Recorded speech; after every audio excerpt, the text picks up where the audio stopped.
أعوذ بالله من الشيطان الرجيم.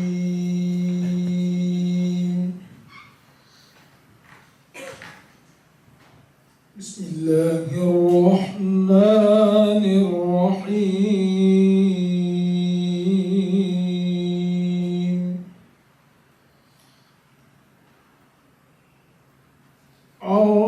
الرحمن علم القرآن خلق الإنسان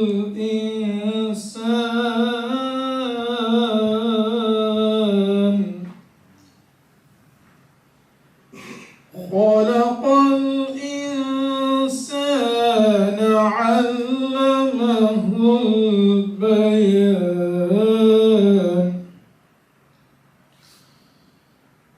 الشمس والقمر بحسبان والنجم والشجر يسجدان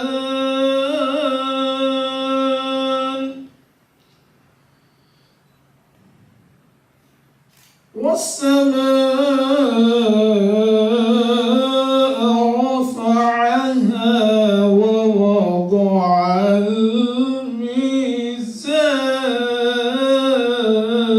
الميزان ألا تطغوا في الميزان وأقيموا الوزن بالقسط ولا تخسروا وأقيموا الوزن بالقسط ولا تخسروا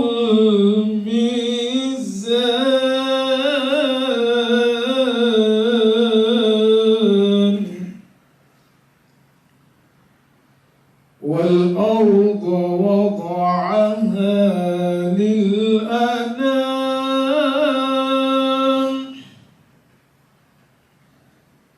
فيها فاكهة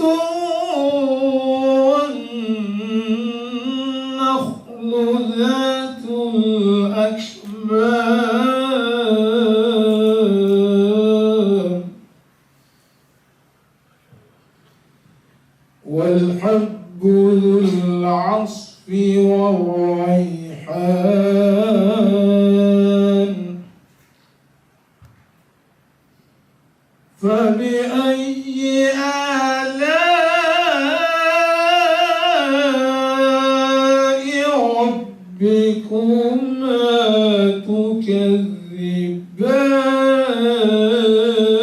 تكذبان خلق الإنسان من صلصال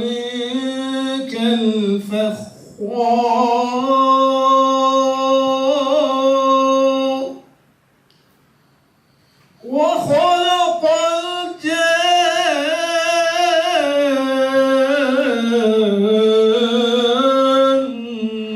الجان من مارج من نار فبأي آلاء ربكما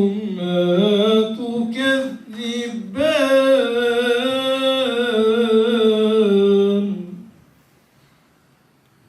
رب المشرقين ورب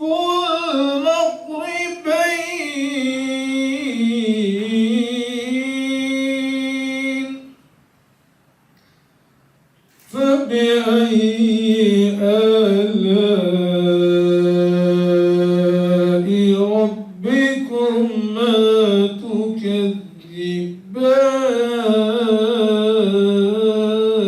تكذبان صدق الله العظيم.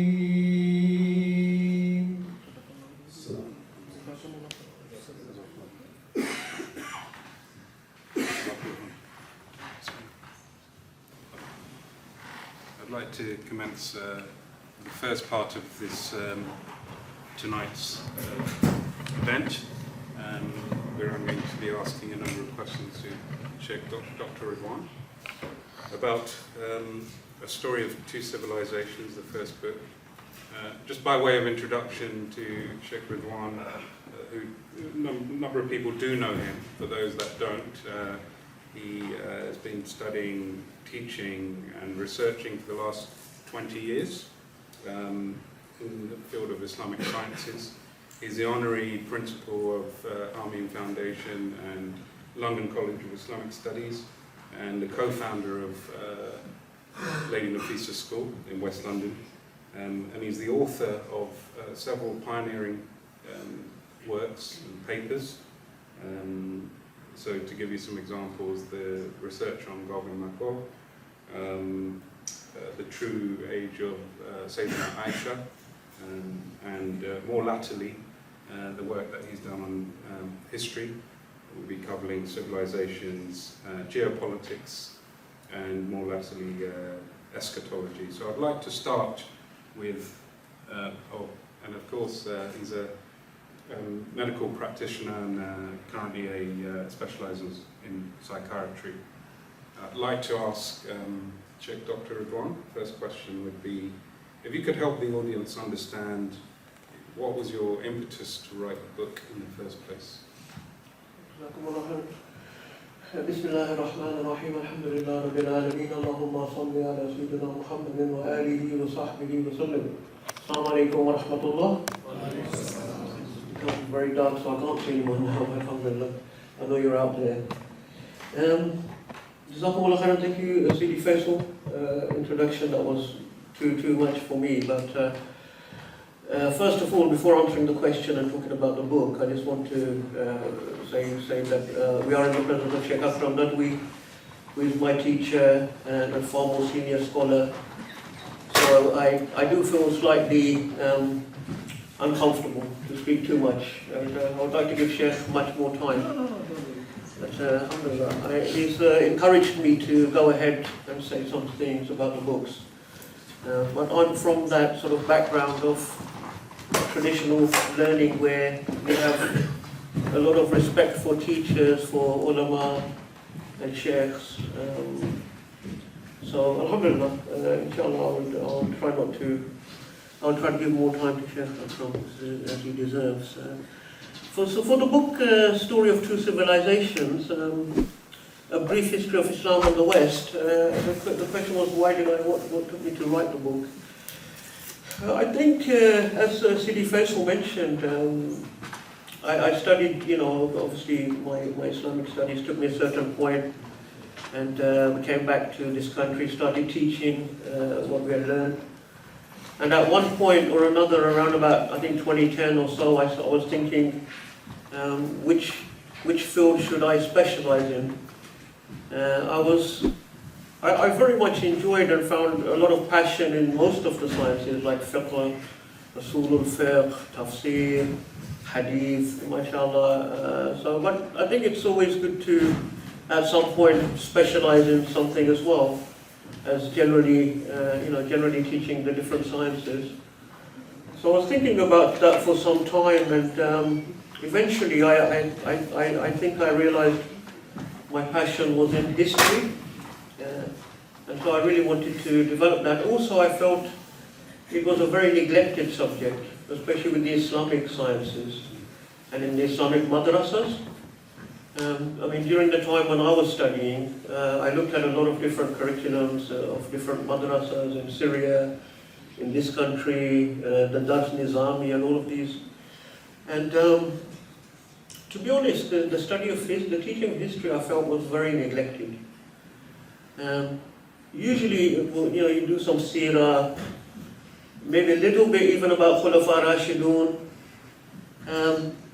But we have got such a vast and amazing history, this Islamic civilization.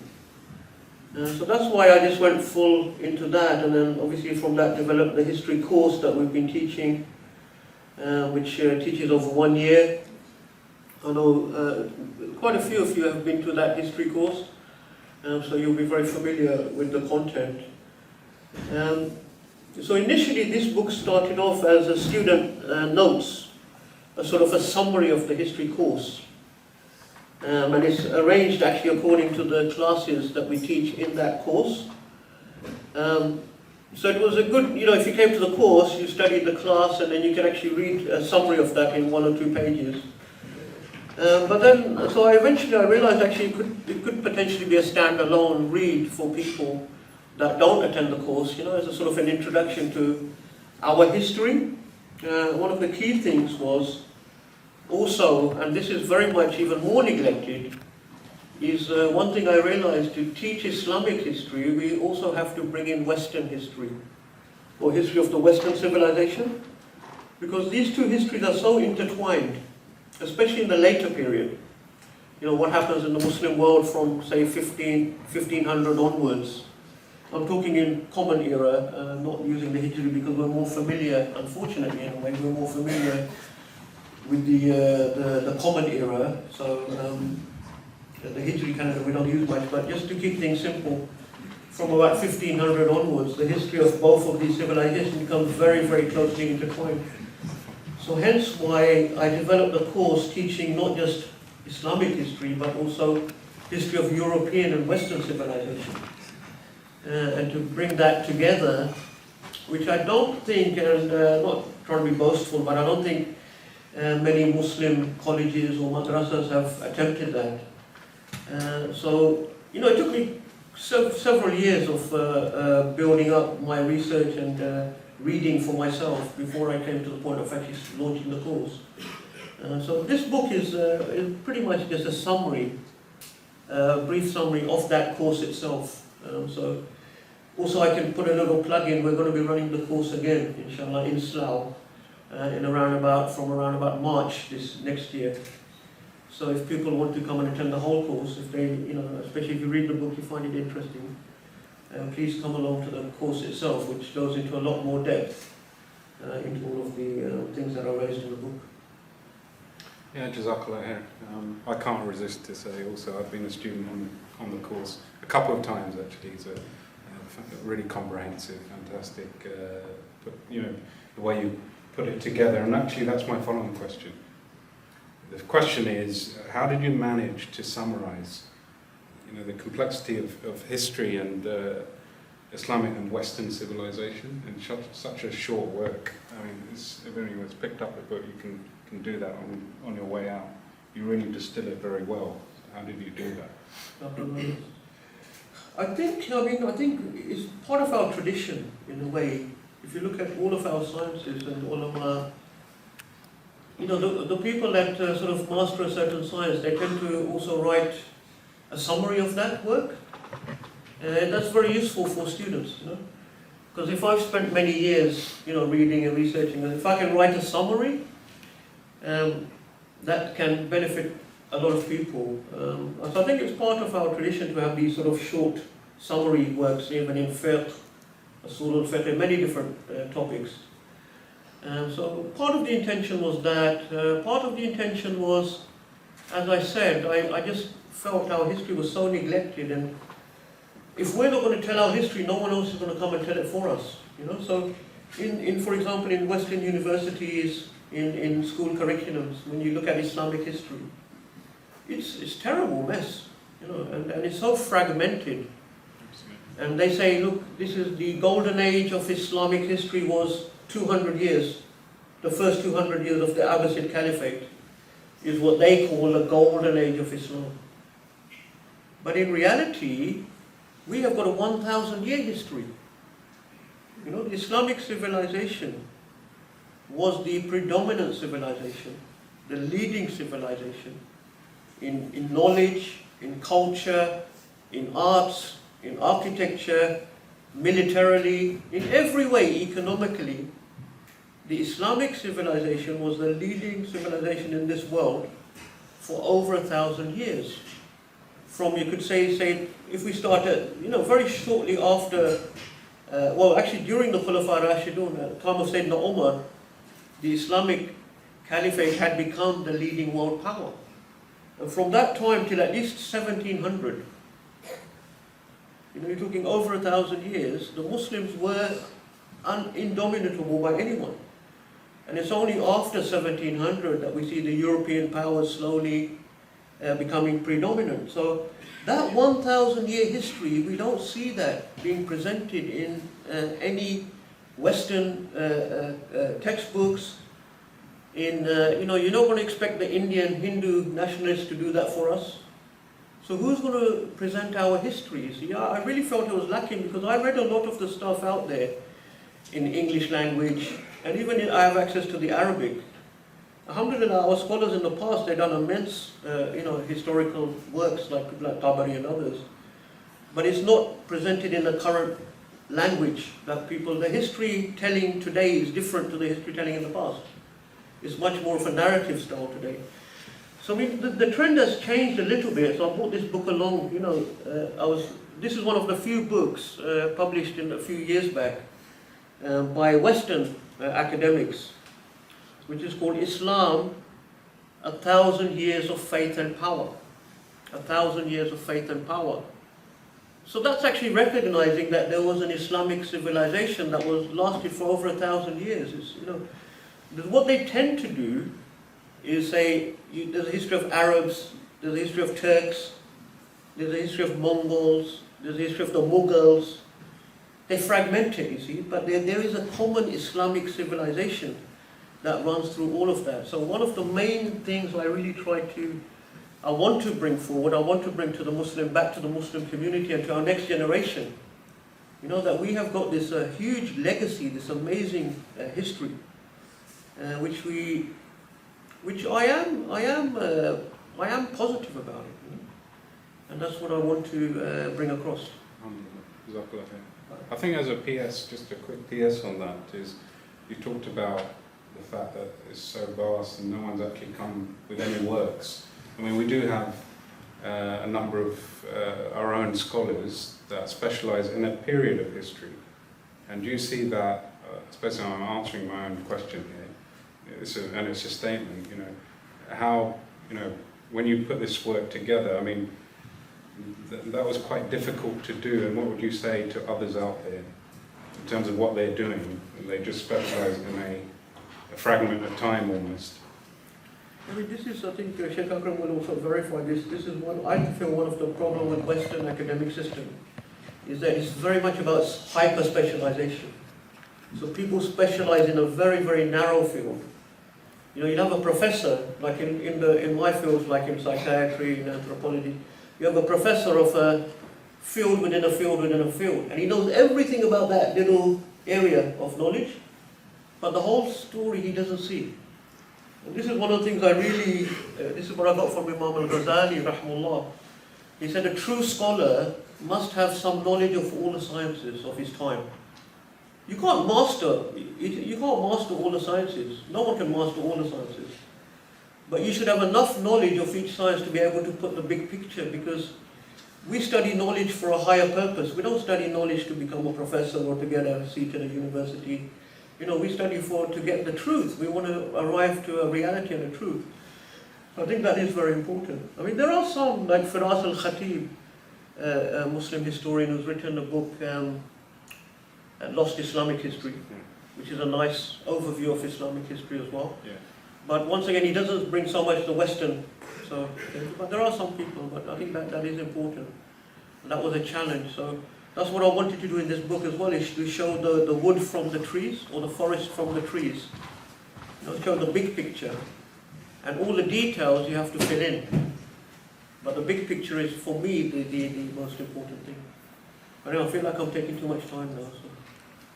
Exactly. More important books. Yeah. So we'll move on to the Shaykh Akram's Magnus Open, we should say. So just by way, I'm not going to do Shaykh justice here, but for those that don't know Shaykh Akram, get to know him. So Shaykh Akram will be discussing this book, which is a 50-volume biographical... 43, I've been corrected there. Biographical dictionary of women hadith narrators, and I believe it's published by Dar al-Minhaj in Jeddah, and it's a combination of 20 years of work and research by Shaykh Akram, and he continues to, I mean, it contains over 10,000 narrators, that, you know, and it's really an epic piece of work. When we say 10,000 narrators, a lot of people are flabbergasted. You know, it's so many. You know that, you know, we should be compelled to look into their lives. So, I'm absolutely delighted to welcome you, Shaykh. And Shaykh, by the way, is a scholar and researcher trained at the Islamic Indian Seminary, Nadwi al-Ulama. He's a former research fellow at Oxford Centre of Islamic Centre in Oxford, and he's widely published, teacher and academic, and he continues to write. I believe you're writing, your next piece is Sahih Muslim. Yeah, so how many volumes will that be? We'll find out. 25. Alhamdulillah. So I'll begin by asking the same question. What was your impetus to write the book in the first place? Alhamdulillah Rabbil Alameen, wassalatu wassalamu ala Rasulih Muhammad wa ala alihi wa sahabihi ajma'in, amma ba'd. Fa'udhu billahi minash shaytanir rajim. Bismillahir rahmanir rahim. Wa ta'awanu 'ala al-birri wat taqwa wa la ta'awanu 'ala al-ithmi wal 'udwan. Respected scholars, dear brothers and sisters, I'm really very pleased to be here, and I'm grateful to Shaykh Ridhwan, Saleem and Brother Faisal for hosting me and for inviting me to come here. And I have known Shaykh Ridhwan for nearly 25 years, I think, and also Faisal, maybe similar time. We have been meeting, and I've been coming to their place teaching. So our relation has been for a long time, and 25 years is a big thing. And I've seen there are many people, you know, they become very excited to learn something, and 1 year, 2 years, then they disappear. But somebody remains in the field for 25 years, so I have seen them, you know, doing the same thing. Actually, even both of them came to my house sometime to learn some books. So since then, always studying, writing, and teaching. That is what called in the Quran istiqamah. That Allah subhanahu wa ta'ala, you know, commanded the people should be firm on the path. And now, alhamdulillah, Shaykh Ridhwan said this book, I was hearing it is a very important topic. And people don't understand it. Though I'm going to talk about my book, I will let me say one thing. People think that if you learn just, you know, about Iman, Islam, and the Quran and the Sunnah, it will be enough. It is not enough, really. Because in this world there are many things can influence you, and many Muslims can become actually inferior, you know, complexity in their mind if they see that, you know, other civilization has been so high, they did so much in this field, that field, but we Muslims don't see anything. So we need to be reminded. So, you know, importance of the culture and civilization is very important in order to make, you know, somehow you know, respect of Islam and respect of Muslim history in the mind. So though it is a short book, but Shaykh Ridhwan said always have been tradition in Islam that that when they write the books and they teach people, they start with the mukhtasarat. Mukhtasarat means like mutul, small thing, short piece. Then after that, little bit longer when people have more details. Then a third stage comes when you have discussed and argue and so many opinions. So then the science becomes deep in your mind. So mukhtasarat or short books are very important because in a short time you can learn everything, you know, about the history and about the civilization. Though not detail, but at least you become aware. Then after that, if you want to detail, you can learn. In that sense, this is a very important work. I really would like all of you, you know, to read it because most people don't know, you know, history, especially the history in connection with the West. What they know is that, you know, some people learn about some hadith or something like that, but this is very important. Our teacher Abu Hassan Nadwi used to say that if you don't teach people history and Islamic culture, people will leave Islam because they know they really feel inferior in front of other people and they will leave Islam. So, like in India, Taj Mahal is nothing. Taj Mahal is grave. But actually, Taj Mahal makes Muslims proud. Many people are Muslim because they think they have got Taj Mahal and this and that. So some of these things are very, very important. So Alhamdulillah, I heard Shaykh Ridhwan. Now I'm coming to my book, The Women, and why I wrote it. It actually same intention. The intention has the same, that people have no idea about women's contribution in Islam. And if you go to Muslim world anywhere, you always find there no respect for the women, or very little respect for the women. It's basically very common. You go to India, Pakistan, Bangladesh, even many Arab countries, even in this country, that people don't allow women even come to the mosque. And if they allow in some mosque, the women facility always will be, very, little compared to the men's facility. So many complaints about these things. Then men have so many facilities to study Islam and Islamic science. Women don't have. Deoban is a big place, and one of the director Deoban, his family knows me. So they said that his mother, who runs such a big madrasa, thousands of people now from everywhere, his mother did not know how to read and write. So they live in Deoban. Everybody learned that ulama. They even don't teach their mother, don't teach their wives, because they think it's not important. Women's learning is not important. It never had. So when you see these things, like I said about the history, that when Muslims see what happened in the world, they think Muslims always have been inferior. But now if you read this book, it will tell you, no, that more than 1,000 years history is different. Similarly, when people look at the conditions of the women in the world at our time, so they think, Muslim women always have been like that. And that's what made me to write, because I read some articles in some of British newspapers, and which were actually saying that the Muslim women did not make any contribution in the hadith or in Islamic science or any knowledge. Actually, somebody in Oxford, one of the professors there, he wrote a book, and another professor showed me the piece. He said, even if Muslims can bring 5 women who are learned, will accept that Muslim women also have been learned. So this professor in Oxford said to me, now you brought so many thousand women. So that what made me really to no, it's not very true really. Women in Islam, they have made a huge contribution, especially in the time when Islam was formed. There are many, many things in Islam you do because they are told by the women.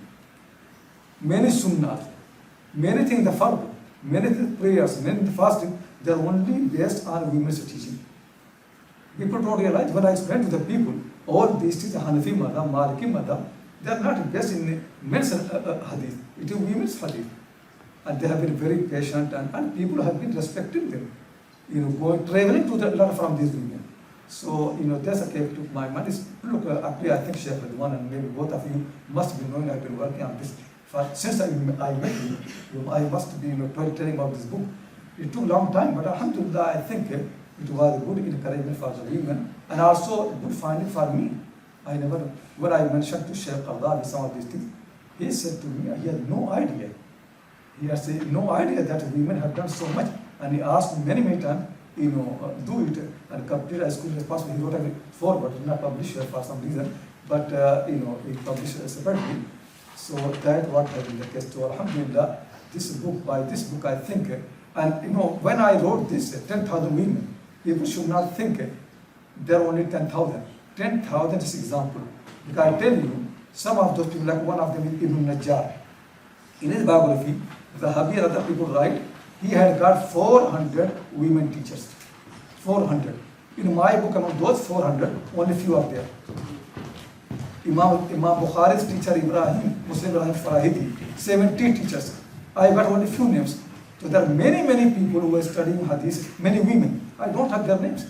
So the number that I got, though people think it's very big, is still smaller really. The women scholars in Islam used to be in a much, actually equal number like men.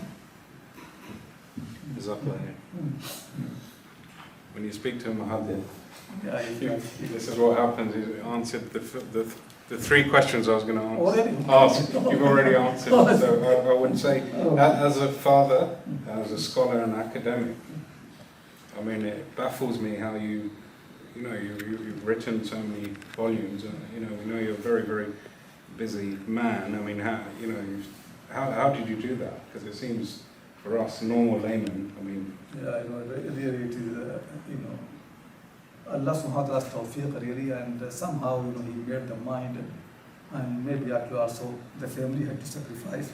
So, I used to get up those days, like very early, 5 o'clock, keep working. But during the day, I used to work at the center all the day. They're coming in the evening and writing to anything like shopping and all those things done by my daughter to my wife.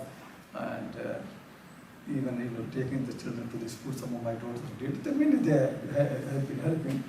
And Allah subhanahu wa ta'ala put the love of this into my mind. And really, I realize that women should get respect. This actually I find that the real problem in Muslim world is that women don't have respect.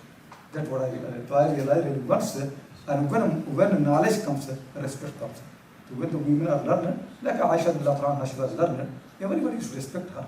People coming from all over the world, they learn from her. So she's the one woman everybody knows. But I mentioned many, these women who I mentioned in my book, many of them, they used to teach hadith of the Prophet in the mosque of the Prophet. When you hear that women cannot come to the mosque, now you read in my book, not only women used to come to the mosque, they used to teach in the mosque of the Prophet. And where in the mosque of the Prophet, ask all these people that if you are left free to go to the mosque of the Prophet anywhere, which place you love? Everybody will say next to the grave of the Prophet. We can't go there. Many of these women, they used to sit while teaching next to the grave of the Prophet.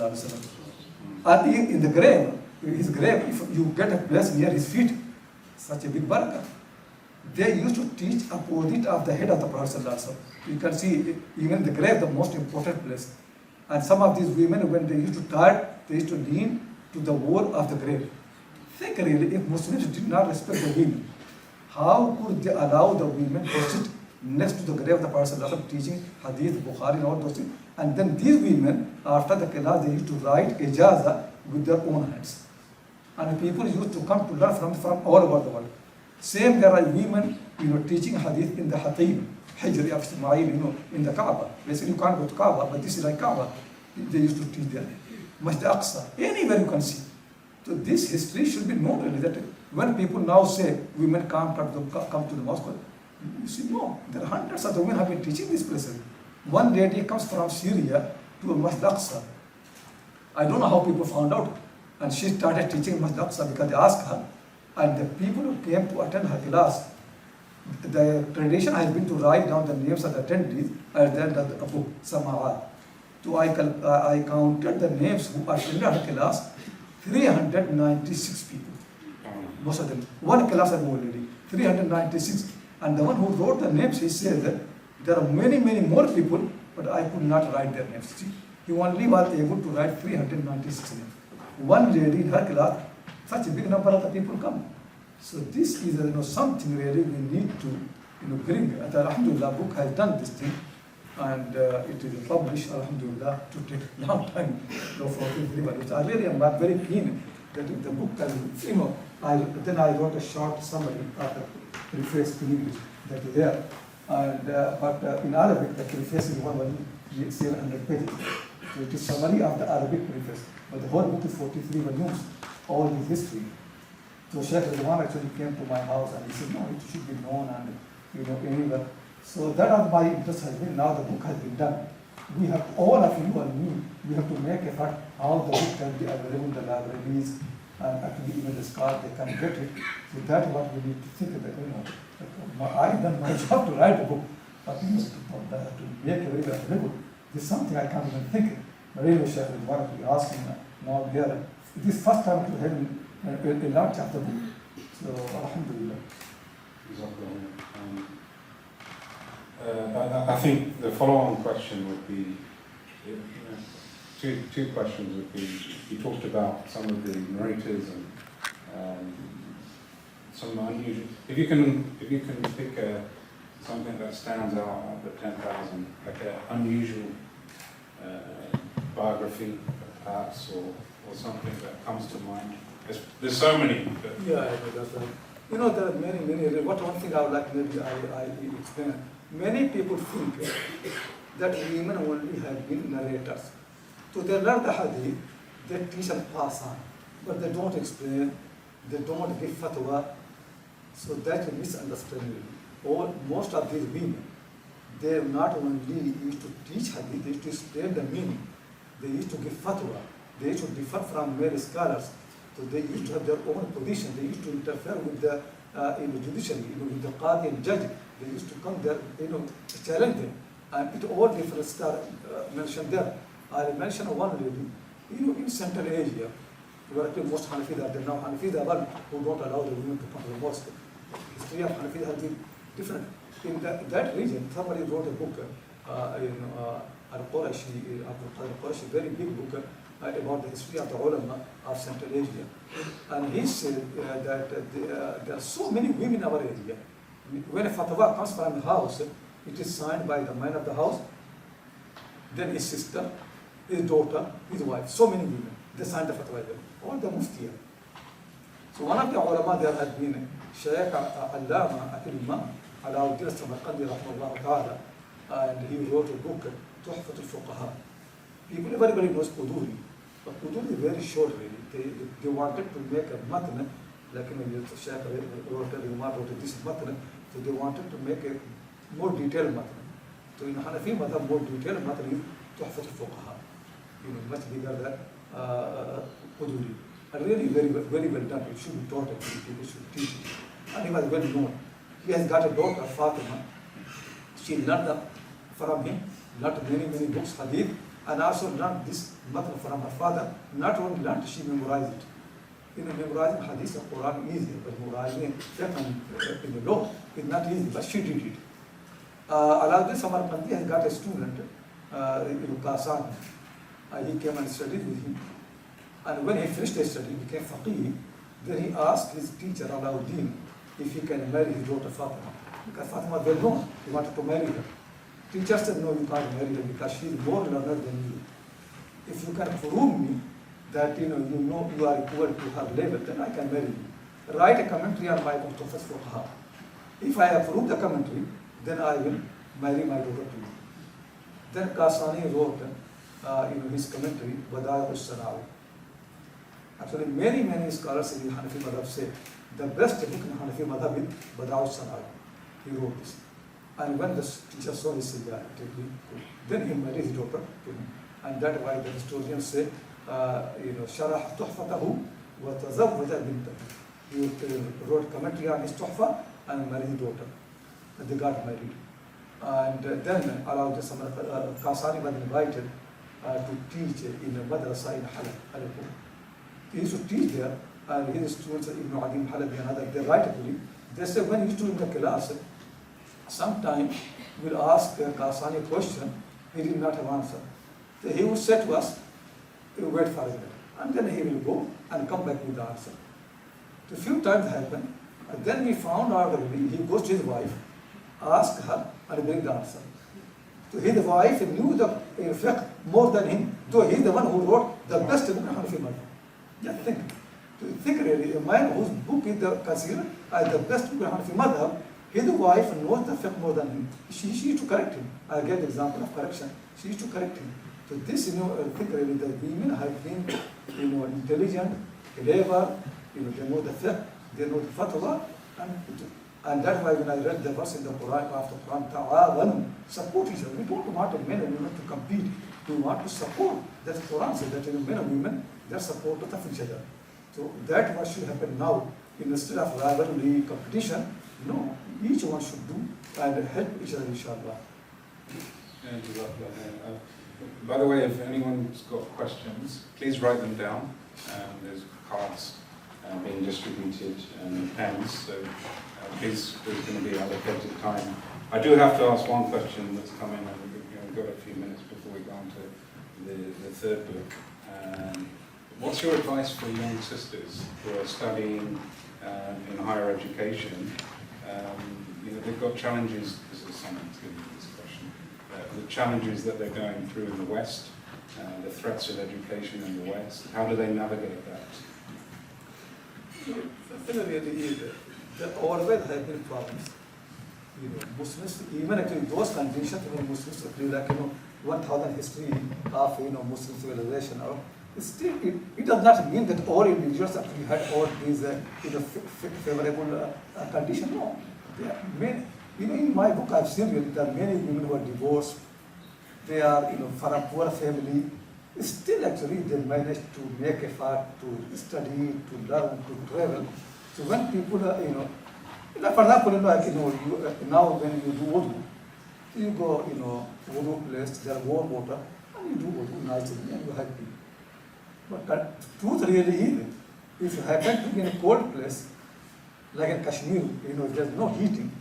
And I happen to be there, the water comes like from ice, and so cold, still we do wudu, still we manage, still we pray properly.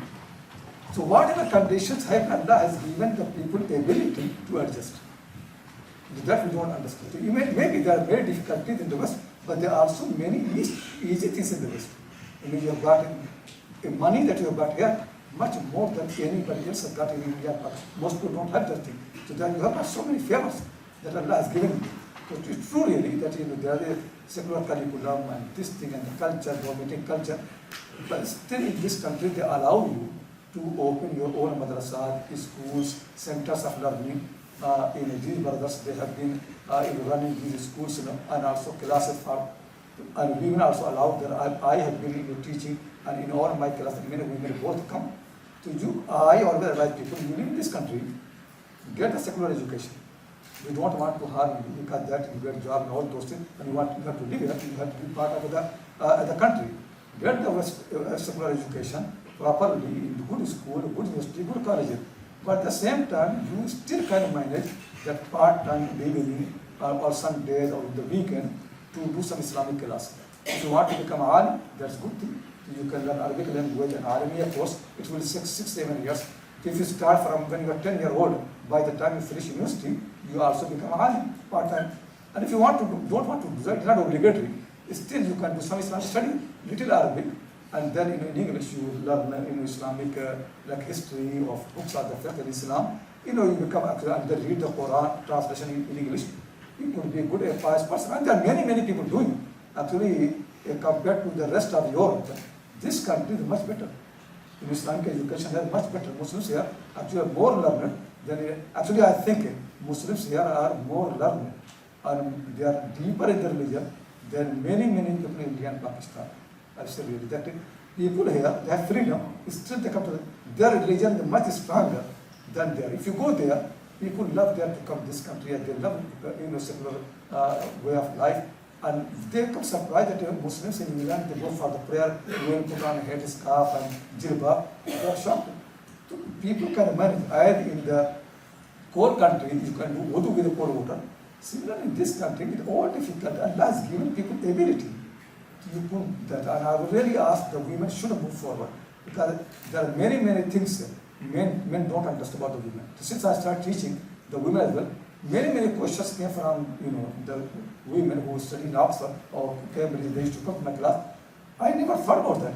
So now my mind changed. I start thinking from there up. So if women don't come forward, how men can understand? In the past, women used to be in the front. So Aisha very often I give an example. Aswad is great faqih of Kufa and is the teacher of Abu Hanifa. Abu Hanifa's teacher Hammad. Hammad's teacher is Ibrahim, and Ibrahim's teacher is Akram. Aswad came to Medina and said to Aisha anha, O Mu'mineen, mother of the believers, if a woman passes in front of a man who is praying, it doesn't mean that the prayer is broken. There are people saying like that. Aisha became very angry that you men have made us women equal to donkey and monkey, that they pass in front of the people, if the prayer becomes broken. And then she explained, the Prophet used to pray, and I used to move in front of him, and he never stopped me. Nothing happens. She did not tell really that men would have been teaching that if a woman passes in front of the man, then the prayer of man becomes invalid, but she interfered, and she said, now everybody, Abu Hanifa, Malik, Shaykh, everybody said, if men are praying and women pass in front of them, nothing happens, because of her explanation. So it is very important that women come forward and help each other to inshallah would happen. So you have time really. So don't worry about it. Secular education, do it.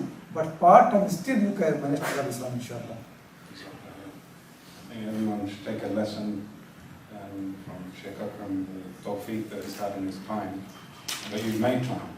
You've made time to sacrifice and so on. So, you know, it's a life lesson and a life skill. And so, Jazakallah, and it's a true blessing to have Shaykh Akram here, fountain of knowledge and erudition. We're going to move on to the third book from Shaykh Ridhwan. So this is a book exposing the Khwarij. So Shaykh Ridhwan, just again, if you could help us understand, you know, your impetus to writing this book, you know, why write it in the first place.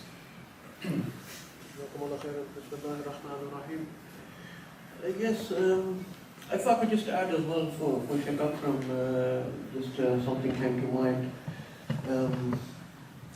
Obviously Shaykh Akram is based in Al-Salam Institute in Oxford at the moment, more than Cambridge. I think they mentioned Cambridge Islamic.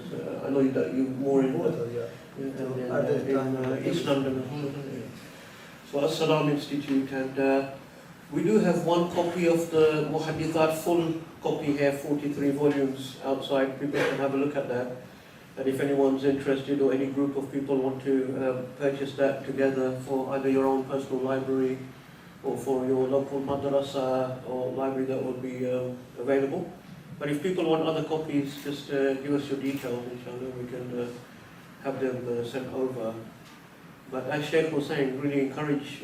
We bought a copy for Lady Nafisa School, even though the girls, most of them don't read Arabic.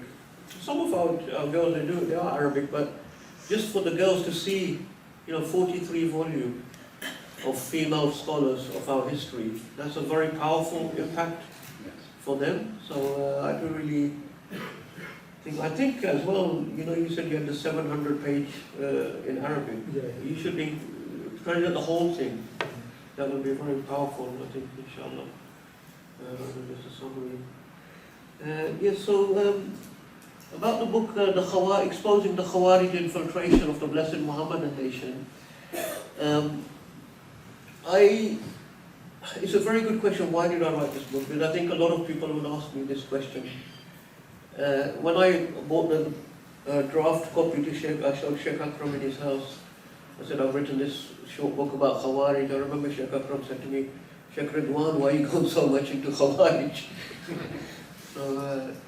So I'll tell you what it is. From my study of history, I started finding out a lot about the Khawarij.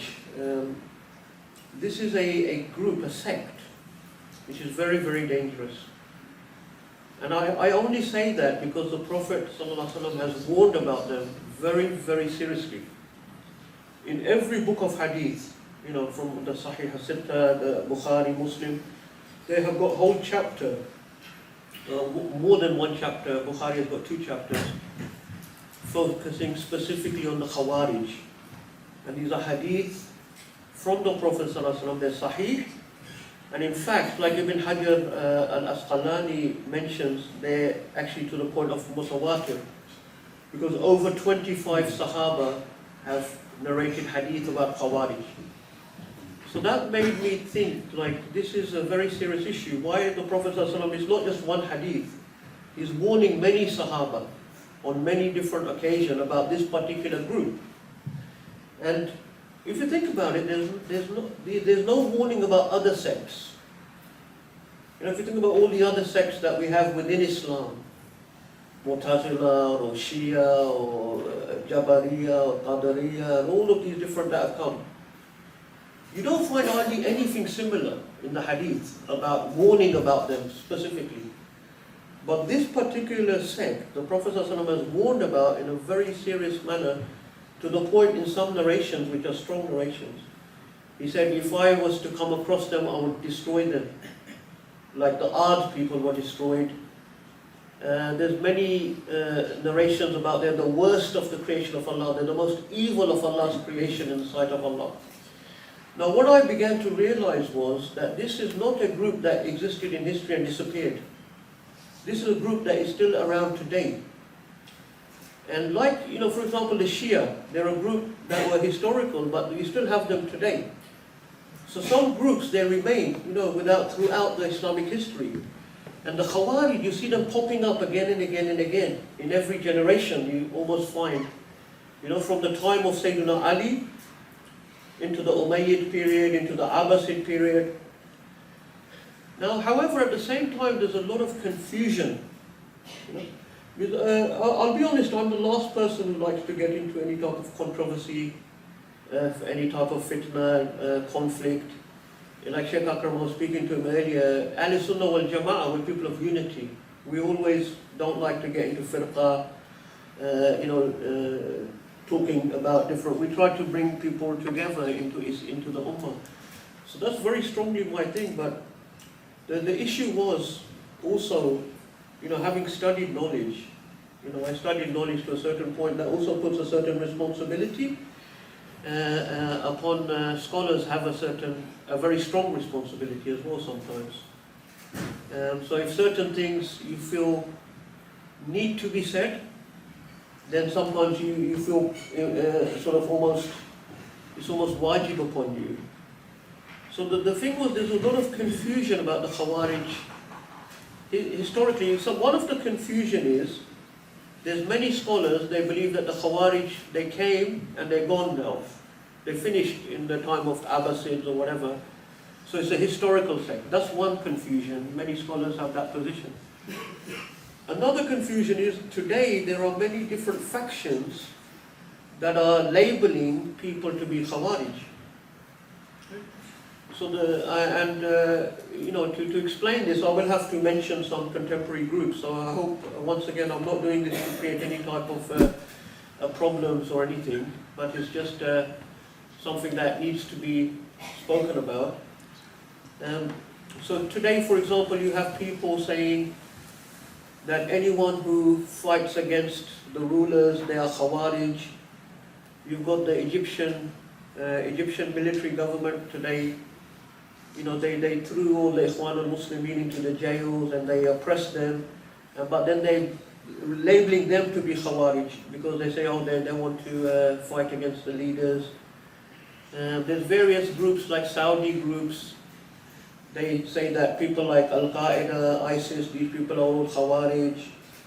But then within that they will include Hizb ut-Tahrir and Ikhwan al-Muslimin. All of them everyone is Khawarij. So there's a lot of these confusion amongst the Muslims. That's one thing. But the more important thing, I think, for me, was that there are some real Khawarij groups out there. And they are responsible for the bloodshed of many, many Muslims. Thousands and thousands of Muslims in the Muslim world. Innocent Muslim, men, women, children, including the Shia, because I take the opinion, as most of our scholars, that the majority of Shia, they are Muslim. Just like even the Khawarij, the majority of them are Muslim, because we're Sunni. The Ahl Sunnah, we don't make takfir, we don't say you're kafir, unless it's very clear. So our scholars, even with the Shia, majority of them, they still remain Muslim. And the Prophet said, Al-Muslim akhul Muslim. Muslim is a brother of a Muslim. So even though we disagree with the Shia, I severely disagree with Shia.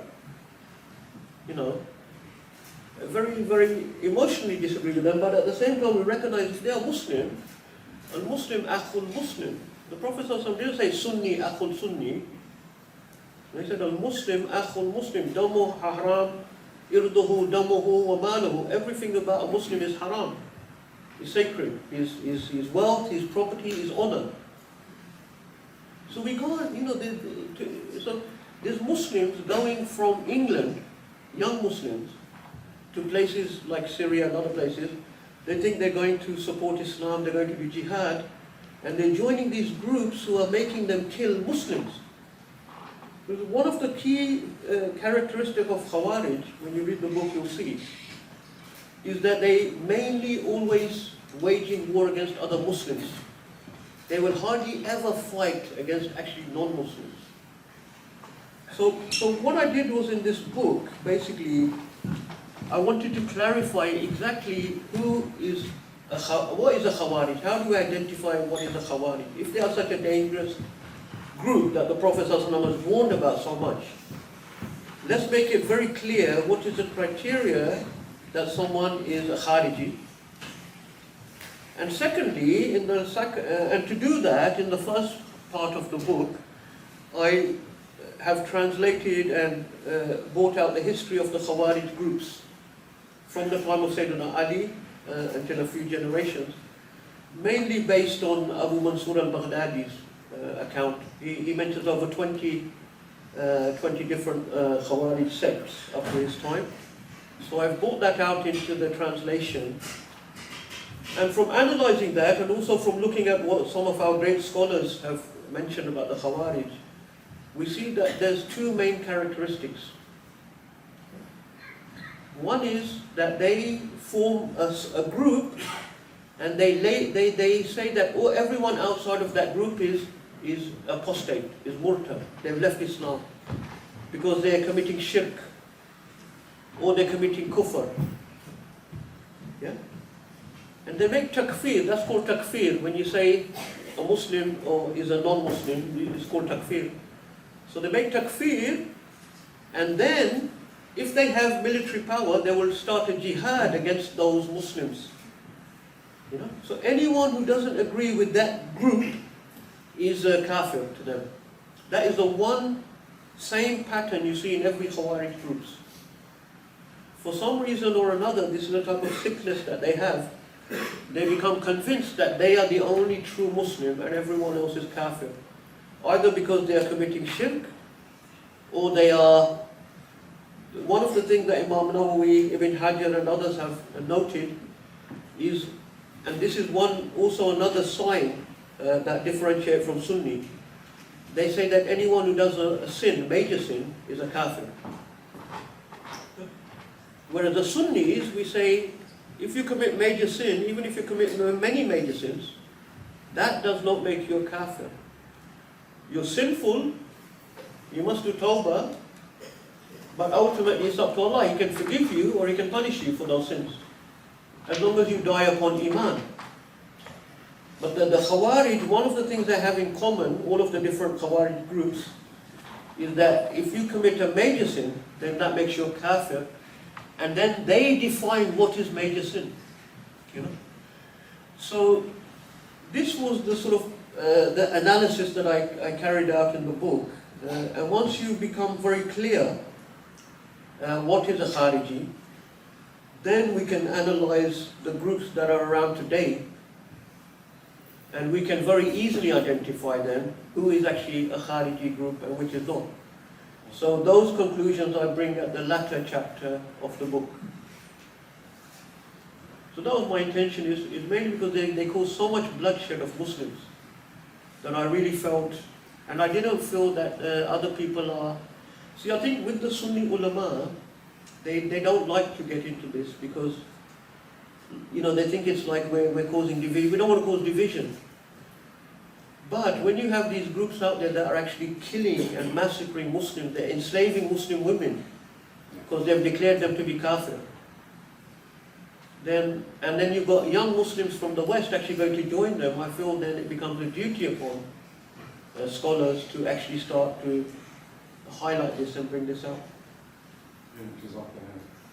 I think it's just a very brave piece of work you've done here, and like you say, scholars are not speaking out, you know, about this at all, and you know, you're damned if you do, you're damned if you don't, you know, and you've done that, you know. Yadullahi ala Jama', the hand of Allah is over the Jama'. So what was your methodology? How did you go about? I mean, partly what I described. I mean, and the other thing is, to be honest, I without you know, disrespecting anyone, a lot of even the ulama, they're not that aware of these issues as well. You know, about the Khawarij. I'm only saying this because I was once in a gathering with the scholars, other scholars and imams, and I was talking about you know, the Shia Khawarij, and I was quite surprised how less people are aware, even scholars or even learned, you know, student of knowledge. About this, and like I said, it's partly because many people think it was a historical phenomenon, so it's not relevant today, so that's part of the thing. So I think inshallah, if it is some sort of tawfiq from Allah, it will be beneficial. But if it's no tawfiq and it's, my intention is just to help Muslims that might be falling into this without realizing. I think there are many Muslims today, amongst our own communities, that are being in these circles, or they're being learning from certain books written by people that have got a Khawarij background, and they don't realize it, they don't know. But if we don't point it out to them, how will they know? So my methodology was pretty much like I described earlier. Analyze, first of all, bring the hadith. Why am I even talking about this? Because there's so many hadith warning about this group. And then, okay, how do we identify this group? Let's look at all the historical instances and bring out the pattern. So that was my methodology, really.